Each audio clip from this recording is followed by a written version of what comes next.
posebno ime. Evanđelista Eva, evanđelista ili Linda evanđelista. Eva.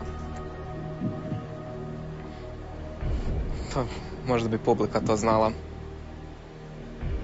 Ima dosta mladih u publici. Gledajte vi koliko dečka ima u publici. Pa to je ono bitnije. Vi biste publiku, a? Mislim da mi je to sigurnije na ovakvom pitanju nego...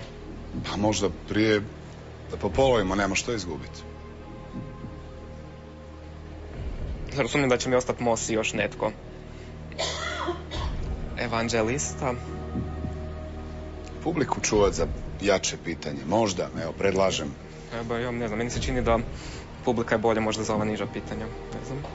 Ovo nije niže pitanje. Ovo je taman onako što kažu ni mimo, znate. Tako je. A publika voli ono. Znate, da se ili nešto jednostavno, ili nešto jače. preko 32.000. Ovako su lijeni, inertni, znate, stisnu krivo.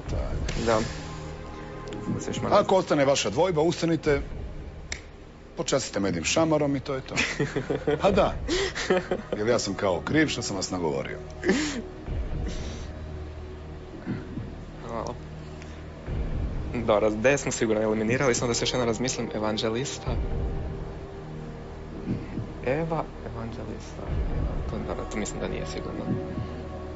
Eva Kasta. Da se probam sjetiti da možda Kasta.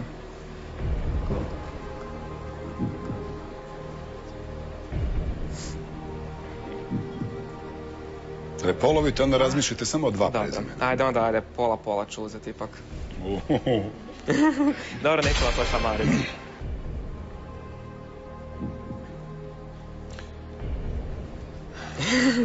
Dobro, nije ostalo. Izbjegao sam. Ne znam što mi je evanđelista. Možda su to namjerno stavili Eva i još ima u svom prezimenu Eva. Dakle, ko je od ovih manekenki? Svjetski nosi rajsku. Jedino nosi rajsku ime. Rajsku. Meni je Kasta recimo najizgodnija. A nestala nam je upravo. Mos B. Evanđelista B. Kako se Kasta zove? Leticia. Tako je. Ja. E sad, da li se tako izgovara, ja ne znam. Ali tako se piše. Letitia. Ja mislim da je ipak B. Hercegova. Ako sam u početku me nešto vuklo da evanđelista nije,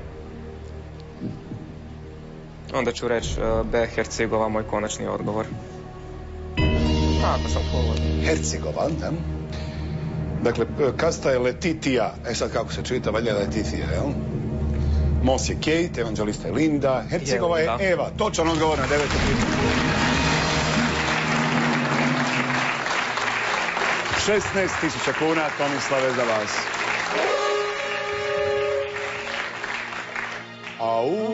Morat ćete još jednom. Još jednom dolazim. Nekoliko dana iščekivanja i Tomislav Burić je opet s nama. Dovedite nam, ne morate Evu, dovedite nam Sanju opet sljedeći put. Može.